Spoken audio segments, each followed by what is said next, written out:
Assalamualaikum warahmatullahi wabarakatuh.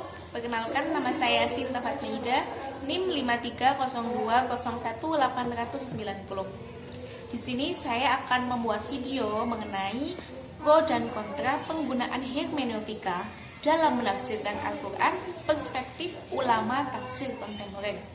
Video kali ini dibuat untuk memenuhi tugas UTS mata kuliah Pemikiran Modern dan Kontemporer yang diampu oleh beliau Ibu Neni Mutiatul Awaliyah SAG MAG.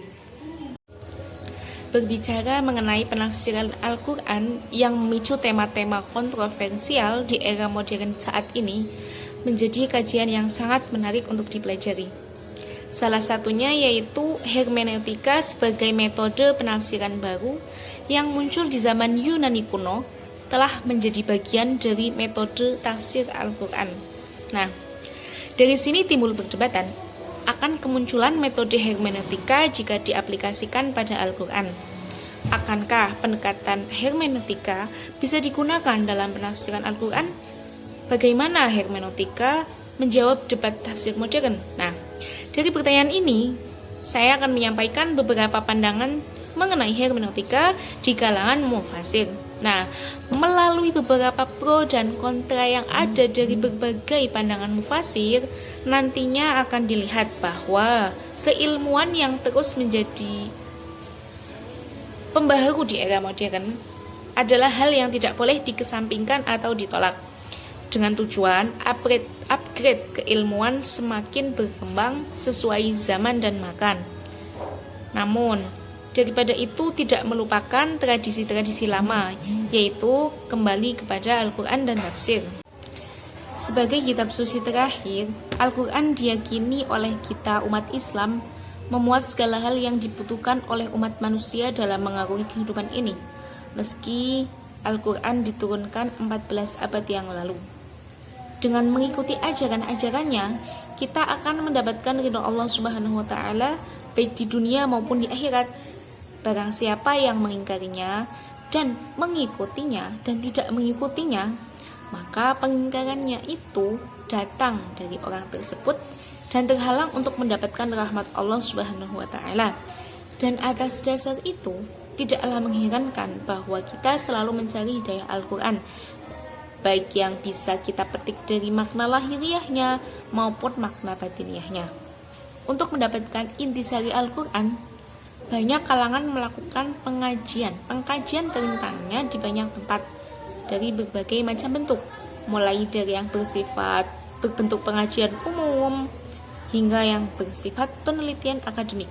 Nah, semua ini dilakukan oleh mereka dalam rangka merespon dan memberikan jawaban terhadap isu-isu dan masalah yang ada dalam realita kehidupan, yang sebagian besar belum muncul pada masa ketika wahyu Al-Quran diturunkan.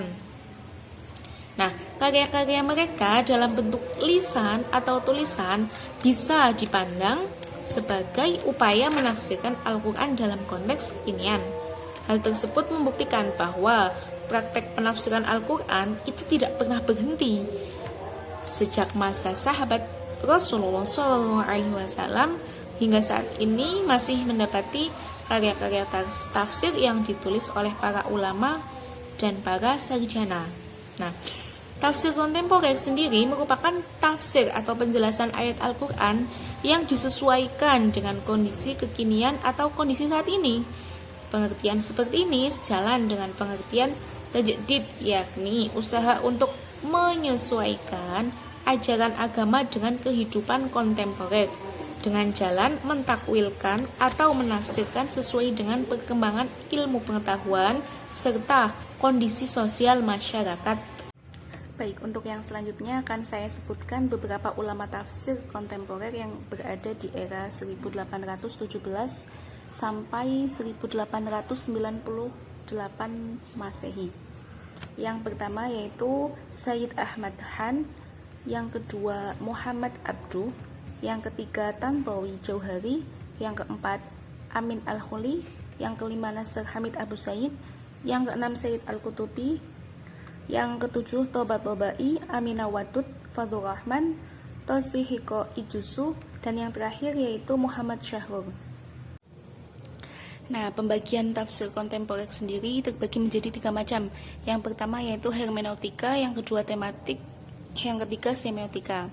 Pada kali ini yang akan saya bahas yaitu hermeneutika. Hermeneutika diartikan sebagai proses mengubah sesuatu atau situasi menjadi tahu atau mengerti. Nah, definisi ini agaknya definisi umum dan disepakati terhadap hermeneutik meskipun secara lebih jelas, jika melihat terminologinya, kata hermeneutika berarti pertama yaitu mengungkapkan pikiran seseorang dalam kata-kata, menerjemahkan dan bertindak sebagai penafsir. Yang kedua, usaha mengalihkan dari suatu bahasa asing yang maknanya gelap, tidak diketahui secara bahasa lain yang bisa dimengerti oleh si pembaca. Yang ketiga, pemindahan ungkapan pemikiran yang kurang jelas diubah menjadi bentuk ungkapan yang lebih jelas. Perputaran waktu dari zaman klasik hingga saat ini memasuki zaman modern, terjadi problema dan pola hidup yang sangat berbeda dengan zaman dahulu. Sebagaimana di zaman Rasulullah yang menggunakan unta sebagai kendaraan dari Mekah ke Madinah, kini muncul unta berjalan dengan sekali gas seperti motor, mobil, dan sebagainya. Hal ini tidak bisa dipungkiri bahwa zaman akan semakin berkembang. Namun Al-Quran sebagai pedoman umat muslim tidak pernah berubah meski telah melewati 21 abad. Sebagaimana ungkapan yang berbunyi, Al-Quran sholihul likulli zaman wa makan, yaitu Al-Quran sesuai dengan waktu dan tempat. Namun sesuai dengan perkembangan zaman dengan waktu dan tempat, penafsiran Al-Quran juga menyesuaikan latar belakang masyarakat yang berkembang pada masa ini. Tapi meskipun begitu, tidak sepenuhnya keseluruhan terdapat perbedaan secara signifikan dari pola dan pendekatan yang terdapat pada tafsir terdahulu. Ada kalanya penafsiran modern masih harus bertumpu pada tafsir klasik. Adanya metode tafsir hermeneutika hendaknya bisa menjadi bagian dari salah satu pendekatan penafsiran di masa modern saat ini. Meski pendekatan ini menuai banyak pro dan kontra. Meskipun begitu, kelompok yang menerima dan menolak hermeneutika sebenarnya mempunyai tujuan yang sama, yakni menjelaskan maksud dan pesan Al-Quran sebagai kitab petunjuk pada umat manusia yang sesuai pada setiap waktu dan tempat. Dari beberapa pendapat tokoh mengenai hermeneutik, dapat disimpulkan bahwa hermeneutika cenderung digunakan dalam penafsiran Bible, sehingga apabila hermeneutika digunakan sebagai metode penafsiran Al-Quran, mendapatkan banyak sekali pro dan kontra antara mufasir. Yang akan saya bahas pertama yaitu mengenai pro pemikiran tafsir modern dan kontemporer tentang penggunaan hermeneutika dalam menafsirkan Al-Quran. Nah, menghadapi tawaran dan tantangan baru ini, respon umat Islam sendiri dapat dikatakan sangat beragam. Ada yang mengiyakan tawaran tersebut sambil menekankan aspek dinamis dan progresif dari kehidupan. Karena ulumul Quran lama yang dibakukan tidak akan selalu mampu mengikuti perkembangan zaman. Kalau tidak mencoba terus-menerus merekonstruksi dirinya sesuai dengan perkembangan mutakhir peradaban ilmiah manusia. Selanjutnya yaitu kontra pemikiran tafsir modern dan kontemporer tentang penggunaan hermeneutika dalam Al-Quran. Salah satu dampak dari pendekatan hermeneutika secara umum adalah pola bernalar yang antroposentris. Itulah mengapa ketika banyak orang menyebut nalar hermeneutika sebagai bentuk takwil, mungkin lebih tepat menyebut hermeneutika ini tidak dengan istilah takwil saja, tetapi takwil antroposentris. Karena kenyataan antroposentris sendiri inilah yang biasanya sangat ditentang oleh banyak kalangan umat agama. Karena betapapun semesta pemikiran dan perilaku keberagamaan adalah dunia yang penuh dengan sakralitas dan tabu-tabu yang disosialisasikan dengan dimensi ilahiyah, sehingga pusatnya adalah Tuhan dan bukan manusia. Menghadapi berbagai sakralisasi dan tabu-tabu tersebut, setiap orang berhak untuk tunduk dan patuh. Tidak lebih termasuk diantaranya terhadap klaim sakralitas Al-Quran dan berbagai aspeknya. Pendekatan hermeneutika terhadap sebuah teks suci, termasuk Al-Quran, sering dipandang sebagai sesuatu yang melenyapkan sakralitas teks yang dimaksud, karena dengan pendekatan hermeneutika Segala pemahaman dan pemaknaan terhadap teks yang semula dipandang sama-sama sakralnya, kini dianggap sekedar hasil karya manusia biasa yang meruang waktu, serta tidak bersih dari kesalahan. Apabila dicermati, secara umum argumentasi kelompok yang kontra terhadap hermeneutika pertama dilihat dari segi aspek historisnya. Hermeneutika berasal dari tradisi Kristen Barat dan juga tradisi filsafat, sehingga tidak mustahil mengusung ideologi dan nilai-nilai kristianisasi Barat dan juga filsafat yang tidak sesuai ajaran Islam.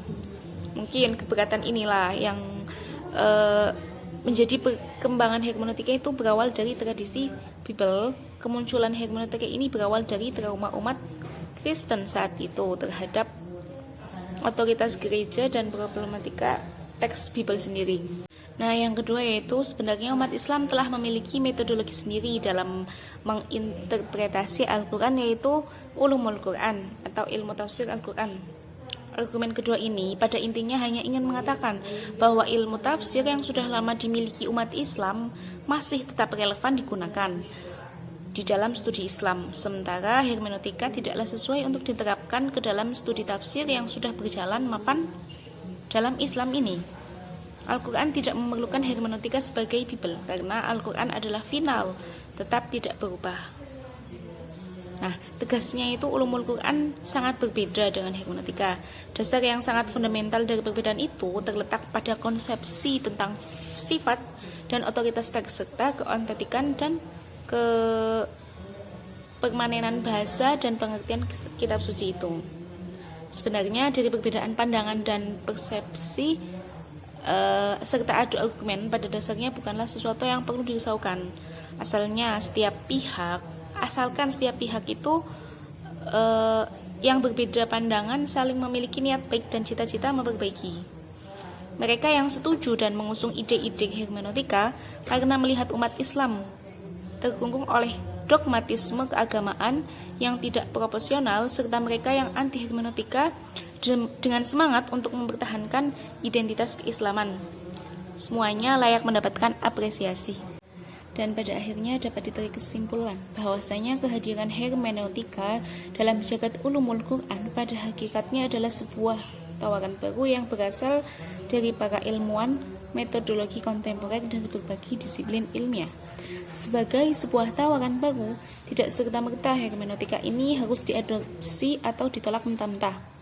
Pemahaman yang serius, upaya, dan evaluasi yang berkesinambungan kiranya perlu dilakukan sebelum kemudian diputuskan apakah hermeneutika akan menggantikan ulumul Quran atau ditolak secara 100%, atau sekedar menambah variabel metodologi dalam ulumul Quran yang selama ini telah established. Nah, baik mereka yang pro hermeneutika maupun yang anti hermeneutika memiliki hak untuk memperjuangkan kebenaran yang mereka miliki dan yakini, meskipun tentunya ketika perjuangan tersebut memasuki ruang publik, ada aturan-aturan tertentu yang harus dipatuhi agar tidak terjadi hegemoni, diskriminasi maupun perilaku-perilaku yang tidak adil lainnya yang diberlakukan oleh salah satu pihak.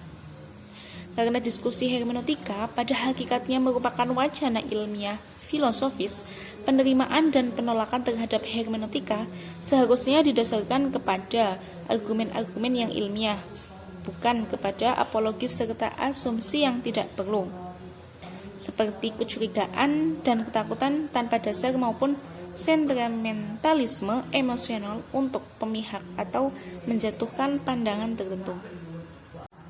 Sekian pembahasan mengenai materi pro dan kontra penggunaan hermeneutika dalam menafsirkan Al-Quran, perspektif ulama tafsir kontemporer. Kurang lebihnya mohon maaf. Wassalamualaikum warahmatullahi wabarakatuh.